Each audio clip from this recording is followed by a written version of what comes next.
জনজোয়ার কিংবা জনসমুদ্র, খালেদা জিয়ার শেষ বিদায়কে ঠিক কিভাবে ব্যাখ্যা করা যায়? এমন ঐতিহাসিক ও স্মরণীয় বিদায় সবার কপালে জোটে না। একমাত্র বাংলাদেশপন্থী হলেই এমন হৃদয় নিংড়ানো ভালোবাসা পাওয়া যায়। 31শে ডিসেম্বর বেলা 2টায় জাতীয় সংসদ ভবনের দক্ষিণ প্লাজা ও মানিক মিয়া এভিনিউতে খালেদা জিয়ার জানাজা সম্পন্ন হয়েছে। ঐতিহাসিক জানাজায় অংশ নিয়েছেন দেশের প্রত্যন্ত অঞ্চলের অসংখ্য মানুষ, ছিলেন দেশ বিদেশের সম্মানিত ও রাজনৈতিক ব্যক্তিবর্গ।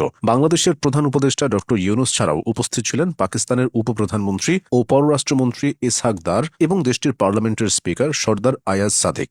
এছাড়া বেগম জিয়াকে শেষ বিদায় দিতে এসেছিলেন ভারতের পররাষ্ট্রমন্ত্রী এস জয়শঙ্কর, ভুটানের পররাষ্ট্রমন্ত্রী DN ধুঙ্গিয়েল, মালদ্বীপের প্রেসিডেন্টের বিশেষ দূত ও দেশটির উচ্চ শিক্ষামন্ত্রী আলী হায়দার আহমেদ। এসেছিলেন নেপালের পররাষ্ট্রমন্ত্রী বালা নন্দা শর্মা ও শ্রীলঙ্কার পররাষ্ট্রমন্ত্রী ভিজিতা হেরাত। এছাড়া আরও কয়েকটি দেশের প্রতিনিধিরা খালেদা জিয়ার প্রতি শেষ শ্রদ্ধা জানাতে এবং জানাজায় অংশ নিতে বাংলাদেশে আসেন। খালেদা জিয়ার জানাজা পড়িয়েছেন জাতীয় মসজিদ বাইতুল মোকাররমের খতিব মুফতি আব্দুল মালেক। তার জানাজা দাফন ঘিরে আইনশৃঙ্খলা রক্ষাকারী বাহিনীর 10,000-এরও বেশি সদস্য মোতায়েন করা হয়েছিল। সেই সদস্যদের অনেকেও শেষ বেলায় অশ্রুসিক্ত নয়নে ক্যামেরাবন্দী হয়েছেন। জীবনের শেষ অধ্যায়ে খালেদা জিয়া যেন দলমতের ঊর্ধ্বে উঠে গিয়েছিলেন। শুধু দেশের ভেতরেই না, তার চলে যাওয়ায় শোক বইছে আন্তর্জাতিক অঙ্গনে। খালেদা জিয়া ছিলেন বাংলাদেশের প্রথম নারী প্রধানমন্ত্রী। একাধিক দেশের উচ্চ পর্যায়ের প্রতিনিধিদের উপস্থিতি তার রাজনৈতিক অবস্থান এবং দীর্ঘদিনের রাষ্ট্রীয় ভূমিকার আন্তর্জাতিক স্বীকৃতি হিসেবে বিবেচিত হচ্ছে। তিনি 3বার বাংলাদেশের প্রধানমন্ত্রী ছিলেন এবং বিএনপির প্রতিষ্ঠাতা চেয়ারম্যান শহীদ রাষ্ট্রপতি জিয়াউর রহমানের সহধর্মিণী হিসেবেও একটি গুরুত্বপূর্ণ অধ্যায়ের প্রতিনিধিত্ব করেছেন।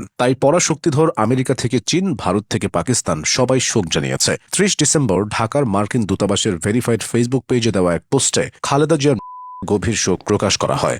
এতে বলা হয়, খালেদা জিয়া তার দেশের আধুনিক ইতিহাস গঠনে গুরুত্বপূর্ণ ভূমিকা রেখেছেন। বাংলাদেশের উন্নয়ন অগ্রগতিতে তার নেতৃত্ব বিশেষ ভূমিকা রেখেছে। খালেদা জিয়ার চিরবিদায়ে শোকাহত হয়েছে চীন। অন্তর্বর্তী সরকারের প্রধান উপদেষ্টা ড মোহাম্মদ ইউনূসের কাছে পাঠানো এক শোক বার্তায় চীনের প্রধানমন্ত্রী লি কিয়াং খালেদা জিয়া গভীর শোক প্রকাশ করেছেন। লি কিয়াং তার শোক বার্তায় লিখেছেন, খালেদা জিয়া ছিলেন বাংলাদেশের একজন বর্ষিয়ান রাজনীতিবিদ এবং চীনের জনগণের পুরনো বন্ধু। তার প্রধানমন্ত্রিত্বকালে চীন ও বাংলাদেশের মধ্যে দীর্ঘমেয়াদী বন্ধুত্ব, সমতা ও পারস্পরিক সুফলের ভিত্তিতে সর্বাত্মক সহযোগিতামূলক অংশীদারত্ব প্রতিষ্ঠিত হয়, যার ফলে দ্বিপক্ষীয় সম্পর্কের উল্লেখযোগ্য অগ্রগতি হয়। খালেদা জিয়ার বিদায়ে শোক প্রকাশ করেছেন পাকিস্তানের প্রেসিডেন্ট আসিফ আলী জারদারি এবং প্রধানমন্ত্রী শাহবাজ শরীফ।